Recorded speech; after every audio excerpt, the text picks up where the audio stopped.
बिस्मिल्लाहिर्रहमानिर्रहीम।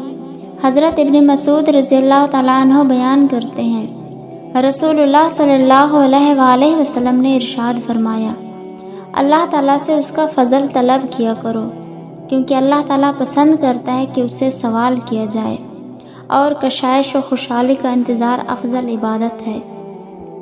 हज़रत अबू हुरैरा रज़ियल्लाहु तआला अन्हु बयान करते हैं, रसूलुल्लाह सल्लल्लाहु अलैहि वसल्लम ने फरमाया, जो शख्स अल्लाह ताला से सवाल नहीं करता तो वो उस पर नाराज़ होता है।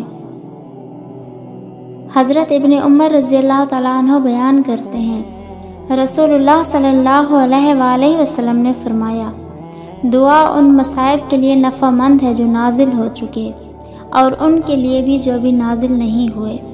अल्लाह के बंदो दुआएं किया करो। हज़रत जाबिर रज़ियल्लाहु तआला अन्हु बयान करते हैं, रसूलुल्लाह सल्लल्लाहु अलैहि वसल्लम ने फरमाया, जब कोई शख्स कतई रहमी ना हो तो अल्लाह उस शख्स को उसकी मतलूबा चीज़ ही अता फरमा देता है, या फिर इसकी मिसल तकलीफ़ इससे दूर कर देता है।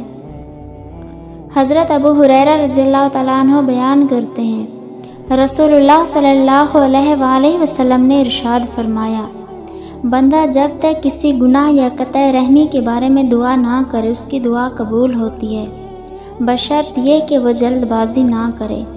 अर्ज़ किया गया, अल्लाह के रसूल, जल्दबाजी से क्या मुराद है? आप सल्लल्लाहु अलैहि वसल्लम ने इरशाद फरमाया, वो कहता है, मैं तो बहुत दुआएं कर चुका लेकिन मेरी दुआ कबूल नहीं होती। इस सूरत हाल में वह मायूस हो जाता है और दुआ करना छोड़ देता है।